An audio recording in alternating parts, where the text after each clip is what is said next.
그래도 좀 궁금한 건 여쭤보고 예. 네. 싶은데 여성이 너무 적어요. 그러니까 음. 청와대 인선도 11명 중에서 1명만 여성이었고 인수위원회 때도 그랬고 그런데 그 적은 여성이 또 대변인이어서 약간 저는 불편했거든요. 그러니까 여성 중에 이를테면 여러 가지 역량들이 있지 않습니까? 청와대에서 일꾼으로 일할 만한 책임 있는 자리에서 일할 여성이 대한민국에 그렇게 적은 건 아닐 텐데 하는 우선 뭐 의아한 생각이 대변인으로 이렇게 말씀하신 거 방금 말씀하신 것도 들었었는데 사실 네. 뭐 배현진 대변인이라든지 김은혜 전 대변인 같은 경우에는 기자 생활을 하시고 앵커 생활을 하신 분들입니다. 물론요. 그래서 네, 그러니까 그분들을 시켰겠죠. 여성이라서 대변인으로 시켰다기보다는 남성이었더라도 기자직에 있다거나 아니면 앵커직을 하신 분들은 보통 대변인을 가시는 거고요. 네. 또 말씀하셨던 전체적인 인선에서 여성이 부족하다라는 것에 대해서는 물론 그런 비판도 할 수 있지만 이게 소위 말하는 어떤 당사자성이라는 거거든요.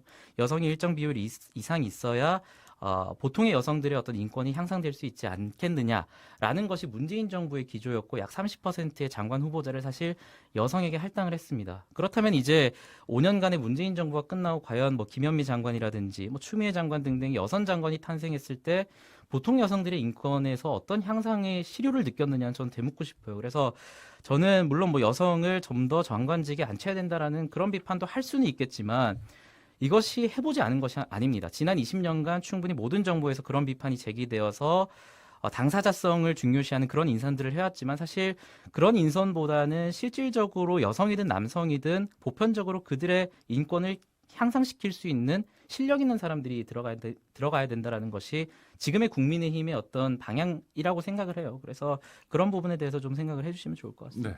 홍 대변인. 네.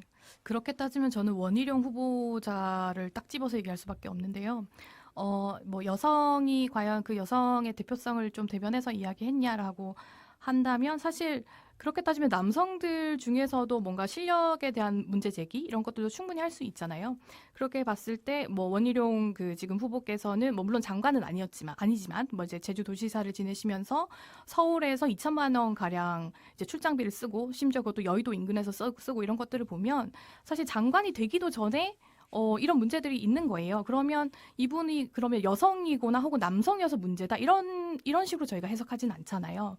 근데 말씀하신 것처럼 뭐 추미애 장관 혹은 뭐 김현미 장관이 여성으로서 어떤 여성이기 때문에 어떤 실력이나 혹은 문제가 있다라는 식으로 발언을 하는 건 저는 좀 적절치 않다고 생각을 하고 이건 성별을 떠나서 그냥 그 직책에 대한 이야기를 하셔야 되는 것 같은데 그랬을 때 그럼 과연 그 인수위에서 혹은 청와대에 인선되신 분들 중에 정말 그 역할을 충분히 수행할 만한 여성들이 없었냐라고 했을 때 저는 그렇진 않다고 생각을 합니다. 근데 그런 부분들을 잘 고려하지 못했던 문제들이 분명히 있는 것 같고요. 그다음에 그런 그 적절한 그 비율과 혹은 여성과 남성이 충분히 어떤 그 평등한 분위기에서 일할 수 있는 것 자체를 애시당초 고려하지 않았기 때문에 이렇게 좀 그 여성이 대변인 외에는 한 명도 없는 네. 네, 그런 상황이 발생하지 않았나 짧게 싶습니다. 좀 네, 네, 정정을 해야 될 하시죠. 것 같은데 네. 오해 소지가 있어. 제가 여성 장관이라서 여성이라서 실패했다라고 말한 적이 단 한 번도 없습니다. 제가 말씀드리고 싶은 것은 어떤 정부의 인선을 꾸리는 과정에서 특정 성별이나 특정 지역을 반드시 넣어야 그 당사자성에 의해서 그러한 어떤 성별이라든지 계층이라든지 지역의 어떤 상황이 개선될 수 있다라는 것은 충분히 20년 동안 해왔고 저는 문재인 정부에서 여성 장관을 앉혀가지고 뭐 여성들이 실패했다 이런 얘기를 하고 있는 게 아니에요. 다만 정부를 꾸리는 과정에서 어떤 지역 안배라든지 성별 안배라든지 이런 것들이 과연 지난 민주화 이후에 정부 동안 수도 없이 시도해봤지만 그것이 어떤 우리에게 실효를 가져왔냐 그 의문점에 대해서 네. 제기를 하는 그래서 것이고 네, 다른 얘기입니다. 윤석열 정부는 오로지 능력만 보고 한다는 건데